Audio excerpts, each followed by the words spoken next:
პროკურატურა საპარლამენტო არჩევნების სავარაუდო გაყალბების ფაქტზე გამოძიებას იწყებს. CSKO-ს მიმართვის საფუძველზე საგამოძიებო ორგანო გამოკითხავს ყველას, ვისაც შესაძლო ფაქტები და მტკიცებულებები უნდა ჰქონდეს. მათ შორის არის პრეზიდენტიც.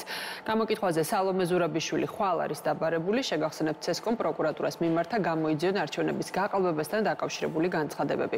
საარჩევნო კომისიაში აცხადებენ, რომ კენჭისყრის შედეგების გამოქვეყნების შემდეგ განსაკუთრებული თავდასხმის და უსაფუძვლო კრიტიკის ობიექტები გახდნენ, მიუხედავად იმისა, რომ ეუთო ოდირის სადამკვირვებლო მისიამ ჩატარებული არჩევნები დადებითად, ხოლო CSKO-ს მუშაობა უმაღლეს დონეზე შეაფასა.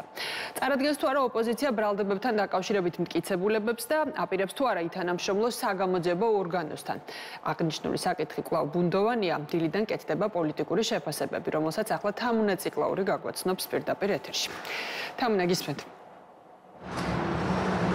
ითანამშრომლებს თუ არა სალომე ზურაბიშვილი, ან ითანამშრომლებენ თუ არა ოპოზიციის წარმომადგენლები, იმ ოპოზიციის წარმომადგენლები, რომლებიც საუბრობენ სწორედ არჩევნების გაყალბებასთან დაკავშირებით და საუბრობენ, რომ მათ აქვს კონკრეტული მტკიცებულებები გამოძიებასთან, არის ჯერჯერობით უცნობი, ვინაიდან თავად ეს განცხადება გამოძიების დაწყების თაობაზე პროკურატურამ გაავრცელა ცოტა ხნის წინ და ამ განცხადებაში ვკითხულობთ, რომ საგამოძიებო უწყება იწყებს სწორედ საპარლამენტო არჩევნების შესაძლო გაყალბების საქმეზე სისხლის სამართლის კოდექსის 164 მუხლით გამოძიებას და აი ამ გამოძიების ფარგლებში პროკურატურა გეგმავს, რომ გამოკითხოს ყველა ის პირი, რომელიც ფიქრობს და რომელიც აცხადებს, რომ მათ აქვთ კონკრეტული მტკიცებულებები არჩევნების გაყალბებასთან დაკავშირებით და ასევე პროკურატურა საკუთარ განცხადებაში წერს იმასაც, რომ ვინაიდან სალომე ზურაბიშვილმაც ისაუბრა საქართველოს პრეზიდენტმა ამ საკითხთან დაკავშირებით, შესაძლოა მას ჰქონდეს კონკრეტული მტკიცებულებები, სწორედ ამიტომ სალომე ზურაბიშვილი საქართველოს პროკურატურამ დაიბარა ხვალ გამოკითხვაზე, როგორც უკვე გითხარით, ჯერჯერობით უცნობია მივა თუ არა სალომე ზურაბიშვილი გამოკითხვაზე და მიაწვის თუ არა რაიმე ტიპის მტკიცებულებებს ან კონკრეტულ ინფორმაციას საგამოძიებო უწყებას. რაც შეეხება ზოგადად აი ამ პროცესს, ერთის მხრივ ცენტრალური საარჩევნო კომისიის მიმართვას და მეორეს მხრივ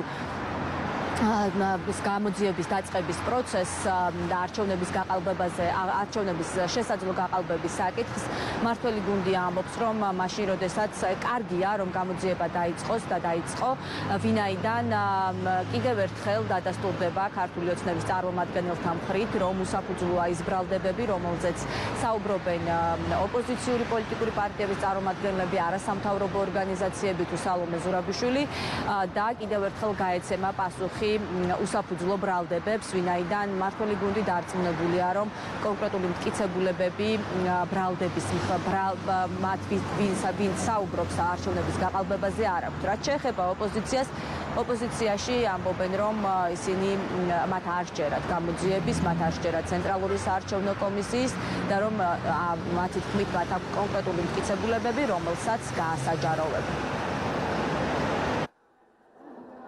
თავარი, რაც უნდა გვესმოდეს ამ არჩევნებთან დაკავშირებით, დაირღვა ფუნდამენტური პრინციპი თავისუფალი არჩევნების, რაც არის ფარულობა არჩევნების და ჩვენ ვნახეთ, როგორ იტყუებოდა ღია ეთერში CSKO-ს თავმჯდომარე, რომ თითქოს პრობლემა არა სისტემაში იყო, არამედ კონკრეტულ ბიულეტენში, როდესაც საცდელი ჩვენების დროს ჩვენ დავინახეთ, რომ ფარულობა არ შედგა არჩევანის. ამიტომ ეს კაცი რას ამბობს, საერთოდ რა მნიშვნელობა აქვს? ის არის ბიძინას დაქირავებული ადამიანი, რომელიც იმას იტყვის, რასაც დაუწერს სუსი, მას არავინ არაფერს არ ეკითხება და ეხლა თუ ვინმეს გონია, რომ მოატყუებენ ქართულ ხალხს ან ჩვენ საერთაშორისო პარტნიორებს, რომ ბიძინას ერთი ხელი პროკურატურის სახით გამოიძიებს ბიძინას მეორე ხელს საარჩევნო გაყალბების სისტემის სახით, სულელი, რა თქმა უნდა, არავინ არ არის. CSKO-ს განცხადებას რაც შეეხება, თავს იძურებს და ცდილობს რაღაცა გამო, მაგრამ მერწმუნეთ, CSKO-ს თავმჯდომარეს მოუწევს ერთი დღეს პასუხისმგებლობის აღება სისხლის სამართლებრივად. ეს არ არის რეალური მსაობა, იმიტომ რომ რეალური მსაობა CSKO-ს მხრიდან გადაწყვეტილების მიღების იქნება იმაზე პასუხი, რაზეც მე დღეს ვსაუბრობ თქვენს. CSKO-ს მხრიდან ეს რა თქმა უნდა ძალიან მისასალმებელი ნაბიჯია, იქიდან გამომდინარე, რომ ისინი დარწმუნებულები არიან თავიანთ სიმართლეში და ჩვენ რა თქმა უნდა ეჭვი არ გვეპარება, სერიოზულად მომიზადნენ ამ არჩევნებისთვის. მორიგი სიცრუის მხილება მოხდება ამ გამოძიებით და ჩვენ ხა მიჩვეულები ვართ, ეს ახალი ხომ არ არის, ხო 2012 წლიდან მოყოლებული აბსოლუტურად ერთი და იგივე სცენარს ვადევნებთ.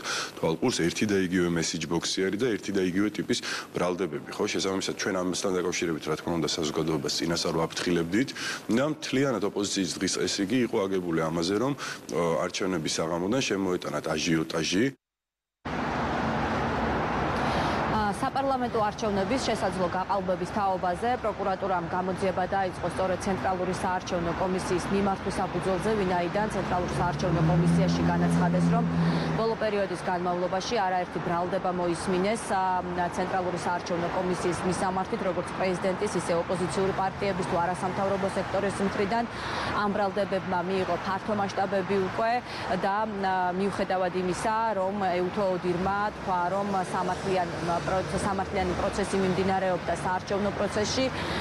სწორედ ამიტომ ცესკო თვლის, რომ ამ კითხვებს ახლა უკვე გამოძიებამ უნდა გასცეს პასუხები. თავის მხრივ მე შეგახსენებთ, რომ პროკურატურამ დაიწყო უკვე გამოძიება, დაბარებულია გამოკითხვაზე საქართველოს პრეზიდენტი ხვალ, ასევე პროკურატურა საკუთარ განცხადებაში წერს იმასაც, რომ ამ პროცესში, ამ გამოძიების პროცესში და მასალების შესწავლის პროცესში გამოიკითხება ყველა ის პირი, ვისაც შესაძლოა ჰქონდეს რაიმე ტიპის ინფორმაცია შესაძლო დანაშაულებრივ ფაქტებთან დაკავშირებით და პროკურატურის განცხადებაში ასევე ვკითხულობთ იმასაც, რომ გარდა აი ამ გამოძიებისა, ასევე საგამოძიებო უწყება იძიებს წინასაარჩევნო პერიოდსა თუ არჩევნების დღეს შესაძლო რამდენიმე დანაშაულებრივ ფაქტს. მოკლედ ახლა უკვე საინტერესოა ის, მივა თუ არა ხვალ სალომე ზურაბიშვილი პროკურატურაში და კონკრეტულად გარდა სალომე ზურაბიშვილისა კიდე ვის დაიბარებს პროკურატურა გამოკითხვაზე. მადლობა თამუნე ციკლაური იყო პირდაპირ ეთერში.